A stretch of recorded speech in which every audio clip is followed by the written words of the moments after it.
500 रुपए से करोड़पति, सच या झूठ। सोचिए दोस्तों, एक 25 साल का लड़का है, नाम मान लो रोहित, सैलरी है महीने का 22,000 रुपए। घर वाले बोलते हैं कि बेटा सेविंग करो। रोहित बोलता है कि सेविंग कैसे करो, महंगाई देख रहे हो। फिर किसी ने उसको बोला कि यार एसआईपी स्टार्ट कर दो, 500 रुपए से भी हो जाता है। रोहित हंसता है, बोलता है 500 रुपए, इससे क्या ही होगा यार। आज 20 साल बाद रोहित के पास 46 लाख रुपए का कॉर्पस है, फंड है। उसने टोटल इन्वेस्ट किया था सिर्फ 1,20,000, बाकी 45 लाख कहां से आए। यहां से स्टार्ट होता है दोस्तों एसआईपी का असली कहानी। सबसे पहले बेसिक क्लियर कर लेते हैं कि एसआईपी का फुल फॉर्म होता क्या है। Systematic investment plan. सिस्टमैटिक मतलब डिसिप्लिन के साथ रेगुलर तरीके से। इन्वेस्टमेंट मतलब होता है पैसे लगाना। प्लान मतलब एक स्ट्रक्चर्ड स्ट्रैटेजी। एसआईपी कोई प्रोडक्ट नहीं है, ये एक मेथड है, एक तरीका है म्यूचुअल फंड में इन्वेस्ट करने का। अब म्यूचुअल फंड क्या होता है? बहुत सारे लोग अपना पैसा एक जगह पूल करते हैं। मान लीजिए 1 लाख रुपए लोग हर महीना 5,000 डालते हैं, तो टोटल पैसा हो गया 50 करोड़ पर मंथ। ये पैसा डायरेक्टली तुम इन्वेस्ट नहीं कर रहे हो, इसको मैनेज करने के लिए एक प्रोफेशनल होता है जिसका नाम होता है, जिसे बोला जाता है फंड मैनेजर। दोस्तों, अब ये जो फंड मैनेजर होता है ना, पहले समझ लीजिए कौन होता है। फंड मैनेजर कोई रैंडम बंदा नहीं होता। ये लोग सीएफए, एमबीए फाइनेंस, सीए जैसे हाई क्वालिफिकेशन वाले होते हैं। इनके पास 10 से 20 साल का मार्केट एक्सपीरियंस होता है। इनके पास रिसर्च टीम होती है, एनालिटिक्स होते हैं जो कंपनीज के balance sheet, profit, depth, future growth सब एनालाइज करते हैं। फंड मैनेजर क्या करते हैं? वो डिसाइड करता है कि पैसे कहां इन्वेस्ट होगा। रिलायंस जैसे लार्ज कैप में, मिड कैप ग्रोथ कंपनी में या गवर्नमेंट बॉन्ड्स में। वो रिस्क मैनेज करते हैं। अगर मार्केट गिर रहा है तो एलोकेशन चेंज करते हैं। अगर कोई सेक्टर बूम कर रहा है यानी कि बढ़ रहा है तो वेटेज बढ़ाते हैं। ये सब डेली मॉनिटरिंग होती है। अब एसआईपी का मैजिक समझिएगा, 2 चीजें काम करती है। पहली कंपाउंडिंग। मैं कुछ भी आगे बताऊं ना, उसके पहले एक चीज जरूर जिक्र करना चाहूंगा दोस्तों, बहुत बड़ी कंफ्यूजन होती है लोगों की। एक लड़का बोलता है कि म्यूचुअल फंड में पैसे डालो, दूसरा बोलता है नहीं नहीं एसआईपी करो। यार दोनों एक ही चीज है। म्यूचुअल फंड ये समझा रहा हूं, ये सब कुछ म्यूचुअल फंड है। एसआईपी एक तरीका है, एक मेथड है, तो कंफ्यूज मत होना। चलिए बात करते हैं कंपाउंडिंग की। कंपाउंडिंग का मतलब होता है पैसा को कमा के देता है। सिंपल एग्जांपल यानी कि इंटरेस्ट पे इंटरेस्ट। सिंपल एग्जांपल समझते हैं। अगर आप 100 रुपए इन्वेस्ट करते हो और 10% रिटर्न मिला, तो 1 साल बाद हो गया कितना? 110 रुपए। अगले साल 10% 100 पर नहीं लगेगा, 110 पर लगेगा, तो हो गया 121 रुपए। फिर 133.1, ये स्नोबॉल इफेक्ट है। जो कैलकुलेशन होता है बहुत कॉम्प्लिकेटेड होता है, लेकिन सिंपल करते हैं। 12% अगर आपका एनुअल रिटर्न का है, मंथली मतलब मंथली रेट रफली 1% के आसपास होता है, राइट। 20 साल मतलब 240 महीना। तुम हर महीने 5,000 रुपए डाल रहे हो। टोटल पैसा जो आपके पॉकेट से लगाया गया वो 5,000 मल्टीप्लाइड बाय 240, जो कि 12 लाख रुपए होता है। बट कंपाउंडिंग की वजह से ये जो फाइनल वैल्यू होती है वो 50 लाख के आसपास हो जाती है। मतलब 38 लाख रुपए सिर्फ ग्रोथ से आता है। यहां समझने वाली बात यह है कि पहले 5 साल ग्रोथ स्लो लगता है, 10 साल के बाद एक्सेलेरेशन आता है। लास्ट 57 साल में पैसा रॉकेट की तरह ग्रो करता है। इसलिए लोग पेशेंस लूज करके बीच में एसआईपी बंद कर देते हैं और बिगेस्ट लॉस वही होता है। देखो यहां पे एक बात याद रखना, म्यूचुअल फंड का सिंपल सा मतलब है, चाहे आप एसआईपी की बात करिए, चाहे आप लंप सम यानी कि बल्क पेमेंट की बात करिए, आप जितना लंबे टाइम के लिए पैसा इन्वेस्ट करेंगे उतना ज्यादा फायदा होगा, उतना ज्यादा पैसे को समय मिलेगा कंपाउंडिंग एक्शन करने का। दूसरी पावर है रुपी कॉस्ट एवरेजिंग। मार्केट कभी स्टेबल नहीं होता है। कभी निफ्टी 22,000 पे होता है, कभी 18,000 पे आ जाता है। अगर तुम एक ही बार में 5 लाख डाल दो और मार्केट हाई पे हो, तुम्हें महंगा एंट्री मिलेगा। एसआईपी में क्या होता है दोस्तों, हर महीने फिक्स अमाउंट जाता है। मान लीजिए एक फंड का जो नेट एसेट्स वैल्यू है वो 50 रुपए है, तो आप 5,000 डालते हो तो 100 यूनिट मिलती है। अगले महीने जो एनएवी है, नेट एसेट वैल्यू, गिरकर 40 हो गया, तुम्हें 125 यूनिट्स मिलती है। फिर एनएवी 60 हो गया तो 83 यूनिट्स मिलती है। रिजल्ट क्या हुआ? आपका जो एवरेज कॉस्ट है वो बैलेंस हो गया, तो आप ऑटोमेटिकली लो पे ज्यादा यूनिट्स ले रहे हो। इसको बोलते हैं रुपीज कॉस्ट एवरेजिंग। अब एक और इंपॉर्टेंट कॉन्सेप्ट होता है एनएवी, अभी जस्ट मैंने यूज करा।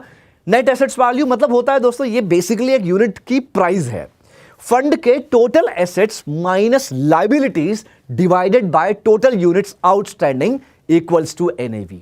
अब टाइप्स ऑफ म्यूचुअल फंड समझिए यहां पर दोस्तों। इक्विटी फंड्स स्टॉक मार्केट में इन्वेस्ट करते हैं, लॉन्ग टर्म के लिए best, high volatility but high return potential.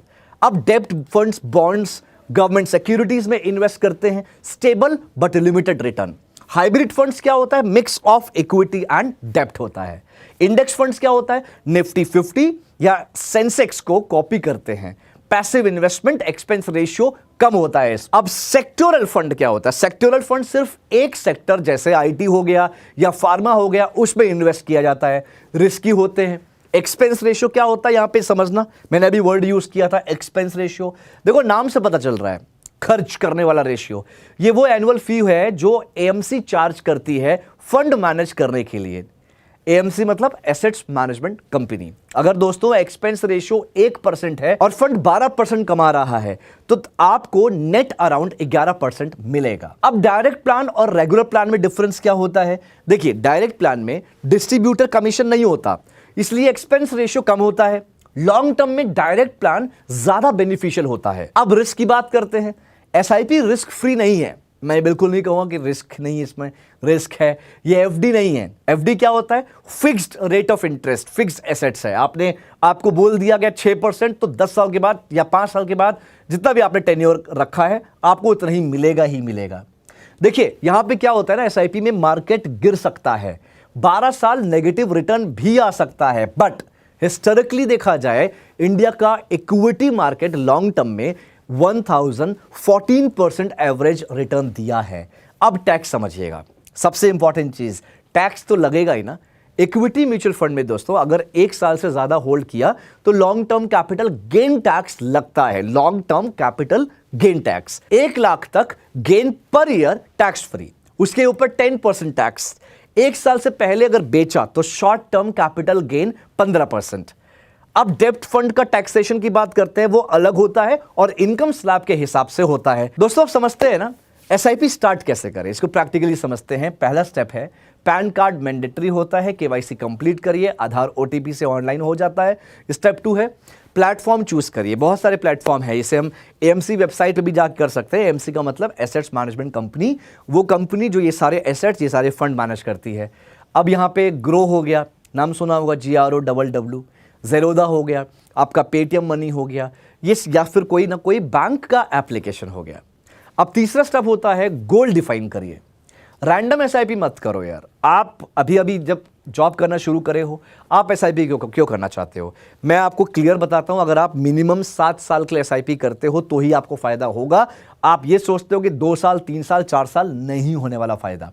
Minimum 7 years, ठीक है। उसके बाद 7 साल करते हो तो आपको कंपाउंडिंग का असर दिखता है।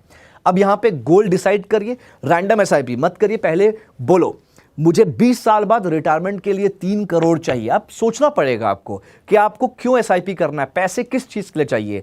आपको आगे जाके कोई बड़ा लाइक कार लेनी है, घर लेना है, अपने पेरेंट्स को टूर कराना है, वर्ल्ड टूर या इंडिया के टूर कराना है, या शादी करनी है, या फिर क्योंकि दोस्तों हमारे देश में तो लोग शादी के लिए भी बहुत अच्छा खासा लोन ले लेते हैं। आपको शादी करनी है, आपको बढ़िया सी फैंसी बाइक लेनी है, घर लेना है, डिसाइड करना पड़ेगा। अब रिवर्स कैलकुलेशन क्या होता है ये समझना। अगर 12% रिटर्न एज्यूम करें और 20 साल बाद 3 करोड़ चाहिए तो मंथली एसआईपी रफली 35 से 40 हजार के आसपास होगी। ये प्लानिंग है। आई नो कि 35-40 हजार बहुत होता है यार।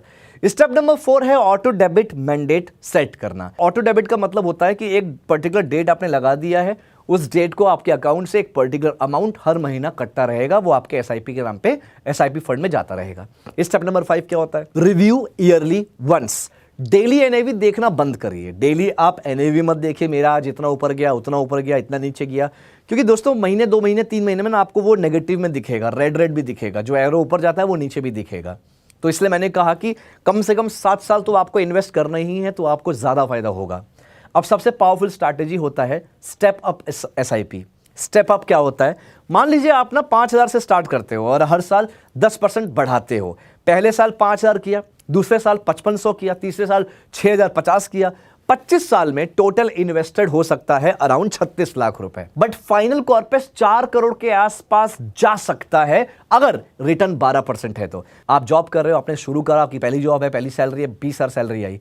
अब ऐसा तो है नहीं कि हर साल वो 20,000 रहेगी, कभी 20 का 25 होगा, 25 का कभी 30 होगा, 35 होगा, 50 होगा, 1 लाख होगा। तो जरूरी नहीं है कि जब आप 20,000 की सैलरी में अगर आप 5,000 SIP कर रहे हो तो 1 लाख पे भी 5,000 करो, ऐसा जरूरी नहीं है, राइट। हो सकता है कि 1 लाख की सैलरी पे आप 20,000 या 30,000 SIP कर रहे होगे। तो यहां से आपको एक कैलकुलेशन करना पड़ेगा। आप 10 साल का कैलकुलेशन करके चलिए। अभी अभी आपने जॉब करना शुरू किया है, 10 साल का कैलकुलेशन करके चलिए कि 10 साल के बाद आपको इतना पैसा आपके अकाउंट पे या फिर आपके कॉर्पस आपको बनाना होगा।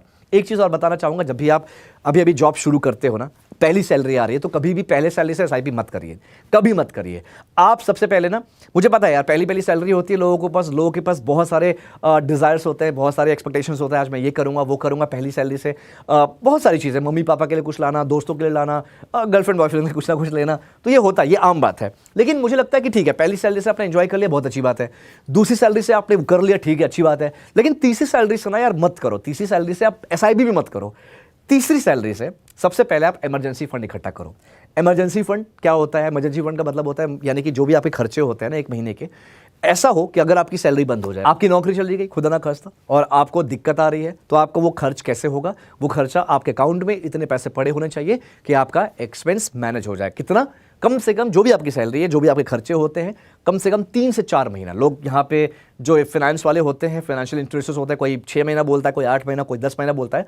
भाई मैं प्रैक्टिकली बात कर रहा हूँ, कम से कम 3-4 महीने का तो आपके पास होना ही चाहिए, आपके अकाउंट पे पड़ा होना चाहिए। उसको का इन्वेस्ट मत करो, अकाउंट में उसको रखे रहो, भूल जाओ रख कर, ठीक है, इतना तो होना चाहिए। और इसके अलावा आपके पास मेडिकल इंश्योरेंस और टर्म इंश्योरेंस भी होना चाहिए, जो कि बहुत ज्यादा इंपॉर्टेंट होता है।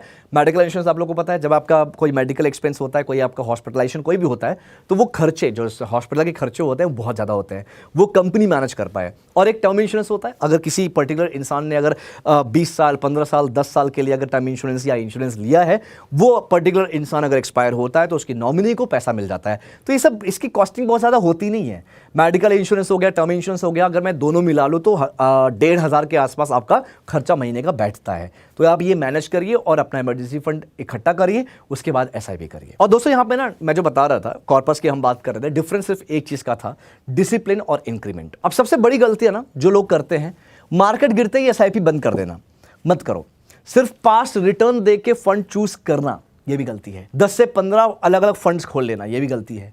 शॉर्ट टर्म में डबल एक्सपेक्ट करना नहीं। इमरजेंसी फंड ना बनाना, जैसे मैंने भी बताया, इमरजेंसी फंड पहले बनाइए, उसके बाद इक्विटी SIP स्टार्ट करिए। एसेट एलोकेशन रूल याद रखिए दोस्तों, 100 minus age equals equity percentage.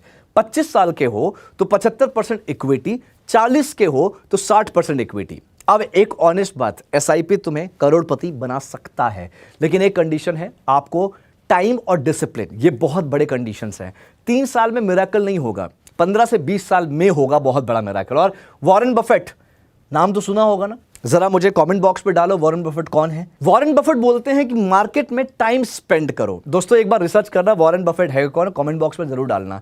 तो लास्ट सवाल आपसे है कि अगर आज आपकी एज 25 के हो और 35 तक वेट करते हो तो स्टार्ट करने के लिए, तो तुम सिर्फ 10 साल लूज नहीं कर रहे हो, आप बहुत बड़ा कंपाउंडिंग का सबसे पावरफुल ईयर लूज कर रहे हो। सोचिए इस बात पे, आज स्टार्ट करिएगा तो परफेक्ट टाइम है आपके पास वेट करने का। अगर आप सीरियसली अपनी फाइनेंशियल लाइफ चेंज करना चाहते हो ना, तो कमेंट पे ज़रूर लिखना दोस्तों कि हाँ सर मैं आज से SIP स्टार्ट करूंगा, और अपना गोल भी लिखना, ताकि आप मुझे समझ में आए कि आप क्या करना चाहते हो, कितने साल का टाइम आप लेना चाहते हो। तो दोस्तों इसी तरह की जॉब अपडेट्स या फिर इसी तरह की अपडेट्स वीडियो के लिए फॉलो करिए BFSI करेंट 24/7। उम्मीद करता हूँ कि ये वीडियो समझ में आई होगी। कोई भी डाउट है तो मुझसे कनेक्ट करिए, कॉमेंट बॉक्स पर डालिए। अपना ख्याल रखिए। Thank you so much, take care, all the best.